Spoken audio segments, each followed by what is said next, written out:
Hey everyone, so I know a lot of you probably clicked this thinking there aren't going to be that many massive changes, but there are 36 buffs, nerfs, or reworks in this patch, and I'm going to go over them all and fill you in, and yes, this does include a bunch of stuff buffing AD carries. So the order of the video is going to be the AD carry stuff, the rework stuff, then we're going to have the buffs, and then we're going to have the nerfs to round out the video. But for AD carries, this is a start, but crit items are also going to be changed as well, possibly reworked moving into the new season. Also today, I am going to have to skip reading the changes out loud, otherwise it would be a very long video.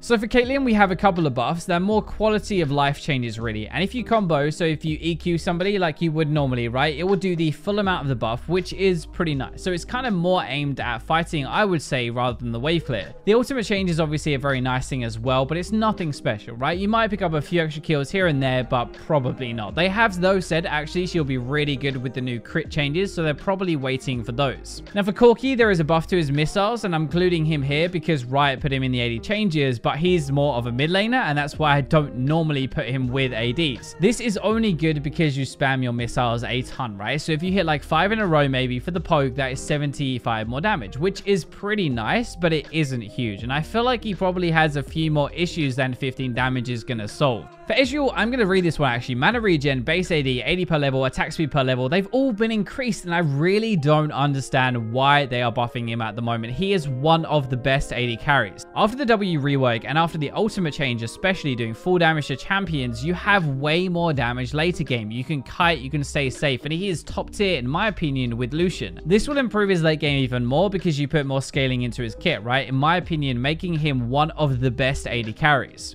So for Siva, we have a buff to her Q and her W, and she's not bad right now, but isn't as high damage as some other picks really, which might be why she struggles. But this Q change is huge though. You can now push with your Q through the minion wave and everything and do full damage to a champion you hit at the end, which is massive. You don't have to worry about minions in the way at all anymore. Your Q actually, by the way, does a lot of damage if you only hit a champion. Now it's always going to do that. It increases your lane damage and kill potential and everything like that. It's a really good change. Moving into one that is a little bit smaller. So Tristana's E is going to do a bit more damage. Same as Caitlyn, they're probably waiting for the crit changes before they do anything major. 10 damage is okay, right? 20% AD up is actually pretty good, but you don't get a ton of AD in your build because you're stacking attack speed and crit. It's not a bad change or anything though, and hopefully it gives you a bit more gold with more tower plays. The various changes are pretty good, but I'm just going to explain it. It is the active part of your W, so it's when you activate that and then use your Q. That is when the damage is going to apply. For early game, for lane phase and stuff, it makes no difference by the way at all. It starts the same. It's mid game, increasing your W active by at least 6% and giving him a nudge in power. Now his ultimate though, doing 50 more damage in the lane phase is really good though. That's about 5% probably of an AD carry's health bar early, so it should help getting a lead, which Varus does kind of need in this meta. Now the most insane AD carry changes in my opinion though are for Vayne. I actually went on the PBE and I tested this as well, and it means your tumble cooldown is about 1.5 to 2 second cooldown now with no cooldown reduction while your ultimate is active obviously, and I'm sure that could get even lower. It's a 50% reduction, right? So if you have ranks in it or cooldown reduction, it will lower it even more, but it means you have more damage and more kiting, more stealth. It is one hell of a buff. I don't even think Vayne is that bad right now. I'm doing just fine with her, and if anything, it means that you can more freely max your W now and keep a low cooldown tumble during your ultimate as well, not have to choose between them. Another thing, just a little thing actually, your stat shot. So the attack speed that you can take in the row 1, that is going to be increased from 9%, wait for it, to 10%. Massive. Just a little bit of a boost, right, for all AD carries and a few other champions that might take it. There are 4 others on the PBE, but they will probably be hitting in 9.1. So just to quickly cover them, the Ashe change isn't huge, but it is pretty nice, right? It fills her into the utility supportive role a little bit more. More than anything, it gives you a little bit more gold if you scout out an enemy champion and then kill them. And once you get the items on Ashe, you actually rip people apart, so that might not be too bad. The Jinx change is really good. It's amazing for later game fights as it's good damage and slow, but it's such a long cast time you can't really use it. You basically stun yourself if you think about it while casting your W normally, since you can't move, right? And that makes no sense late game when you're trying to kite and auto attack, so this is really cool. Kalista is also getting a few changes, like stat stuff mostly, but it's much better, making her less reliant on her teammates and the one you've actually bind to, as she can play a lot more alone now. It gives her better scaling, which is really good. Helps to have a better mid game, and I definitely think unless we get like a proper rework, this is going to be a pretty solid change, and I can kind of live with that. Finally for Xayah then, there were also some damage changes here as well, but they've taken them away, so I doubt this is all we're going to see for it, but for now, just at least her E is going to root for a little bit longer. Okay, so let's jump into the rework then. We saw this a little bit before as well, but Ornn is going to get mostly a passive rework, but the rest of his kit is getting juggled around as well. You might need to pause the video to read everything. The main new things are that there are 4 new items that you can upgrade. So Iceborn, Yumu's, Blade the Rune King, and Luden's, in addition to everything else in the game currently. Now as well, his passive, when Ornn reaches level 13, he can upgrade 2 of his own items for free, and for each level afterwards, he can upgrade an ally. Allies can have a maximum of 1 per person now, so you can't abuse it, but the upgrades don't cost gold anymore, which is really good. All you have to do is walk up to them. Obviously, that's really cool anyway for top lane Ornn, but one of the things I thought about is this makes Ornn support way more viable as well. You don't have to pay anything, right? You just see the levels, so it's such a good resource to have on your team, boosting all of your mid to late game power, bringing like solid engage, a tanky frontline, and crowd control as well. So there are a couple of tower changes as well.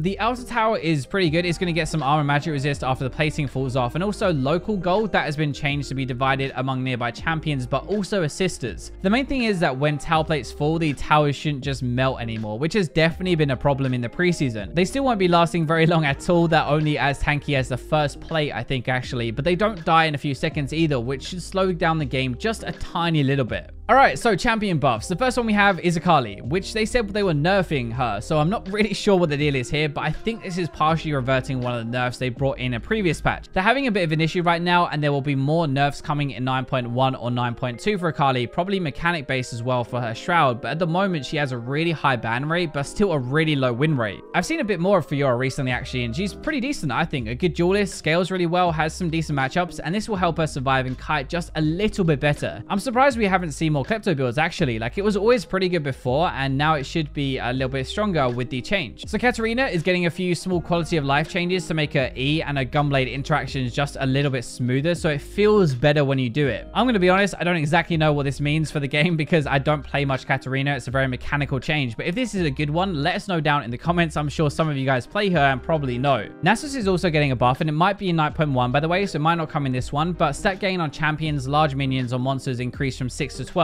There are a couple of things with this that are a little bit weird. So firstly, this is like a bronze and silver nightmare scenario where games are longer and he now scales harder and it's going to do more damage. Also, since the preseason, they added more cannons into the game, which is exactly what this is talking about with large minions. So you're going to get even more stacks from more cannons spawning on the map. The other thing is that jungle Nasus will stack twice as fast-ish in theory, right? Or close to anyway. He can really use the new boost more than anybody else. Another one that might come in 9.1 or some point later is going to be for Sejuani. There's quite a reshuffle here, so definitely pause the video and read it, but basically more tanky, your passive is better, there's more damage in your kit, especially from your E, but it's not going to be stunning for as long. I think they're really trying to make her more of a threat as a tank, which isn't necessarily a bad thing, but AP Sejuani is really good anyway. People whip that out all the time because that thing seriously hurts and it's probably going to get abused. We also have some Singe buffs, so it's a nice change. It helps his lane phase considering you don't max your E out to start with, so that's 2% more damage for a little while and then a bit more health. I'm surprised he isn't actually better right now considering how good Leandri's is after the buffs, to be honest. I'm not sure why he kind of faded out so hard. We do also have some support buffs as well around Forbidden Idol, so like the Sensor, Redemption, and Crucible as well. This is all part of the AD carry problem in my mind. Like, people don't really play defensive supports as much anymore. They aren't as strong, so we have less people trying to protect us and more people trying to kill us. In theory, if they buff these items that directly like benefit a Janna or a Nami or a Lulu or something again, AD carry should be better as a role too, and they did nerf all these items before. Onto a couple of rune buffs. So Celerity, the move speed is going to be a bit better. It's still a very good rune on certain champions, but it's very niche now, right? It's not something you want to take on many champions unless you have a very specific synergy with it. The damage on Shield Bash is also going to be increased as well, and I'm surprised they're buffing this. I thought it was kind of decent with the right pick, but now it's going to be doing start doing more damage and then end up doing quite a bit more. This is just the base though, and not the scaling at all, so it won't matter too much unless you can proc it constantly. Also, Halo Blades, kind of the forgotten about keystone, right? It's really cool now, so it doesn't scale anymore, but it's actually much better earlier and mid game. Auto resets in your kit won't screw this anymore either, which opens it up to a few new champions I think that probably didn't want to use it before for that reason. Maybe like a Darius for the bleed stack, so then applying it really quickly. I think we'll probably see a few more champions use this right now. It's not that bad, and this is a definitely a good change. Okay, so finally some nerfs then, right? We have one to Alistar, the king of the bot lane. You'll get your ass smacked about if you pick anything weaker into Alistar at higher ranks. Under tower isn't going to be safe. He'll 1v1 2-1 the AD carry. It's a bit of a nightmare. It's a definite feel bad for the AD carry, but this is aimed at the damage side of things for now and probably get something else later. Cassiopeia has been good for one patch and she's already getting a nerf. Kind of, to be fair, it's a little bit justified. Like, she's probably the best out there right now. The Arcane Comet build has made her a little bit nuts, but they are going after the Q instead of anything else. Less damage and a higher mana cost means that you're punished more for fishing with it. So like hoping it hits somebody for poke. Also, it is worse wave clear, and in my opinion, you're going to notice this more early in the later phase rather than later. Now for Kassadin, we also have a very basic change. It might do nothing, but you'd be surprised. Messing with some base stats like this can mess up a champion early game. Kassadin is supposed to be weak early and scale amazingly, so poke him and he shouldn't regen as quick. That is the idea. Nico is also getting a nerf, so I don't think her Q is the issue, but this is her way of pushing the lane and giving her wave clear, so that is going to be worse, and hopefully her farming will be as well. In my opinion, it's probably the insane AP ratio on her ultimate that is the issue. Like with Ludens and some magic pen, she'll probably close to one-shot you, to be honest, and it's pretty depressing. We also finally have some Pike nerfs, especially later. He won't be as much of a nightmare with the execution, but it still starts off very high at 250. That part is not changing, so it's still a very, very potent kill lane. So the rest of it, the like magic resist and the Q stab changes are aimed at lane Pike, by the way, specifically mid lane, probably mostly anyway, to stop people playing that because it's really, really powerful at the moment and it's not really supposed to be. Teammate's cost is also going to be going up 125 gold. I'm not exactly sure why for this one, but I'm guessing it's because it lets you farm too efficiently or it provides a reset for trading. Quite a few bruisers and also junglers are probably going to feel this change, but remember, that's less than like a plate's worth of gold, so it's not too bad. You can still pick it up, but it is going to be worse. Finally then, Ziggs's burn damage has been lowered by 20%, and I've been saying Ziggs is OP for ages, and finally it gets a nerf. This is also part of why, by the way, some champions like an Alistar are so insane. The damage boost is amazing. It's so powerful. It's got good base stats as well, so reducing it to 30% should make a difference, but it's an underrated item anyway at lower ranks. You're probably not going to notice the difference. So that is what 8.24b has in store for us. It's a massive patch. My voice is dying, but it's also going to be longer than 2 weeks until we have 9.1, so I think that's partly why. Hope you enjoyed the video. If you're still here, if you could throw a like on the video, that would do me a massive favor, but thank you for watching, and for now, I will leave you with Roblox.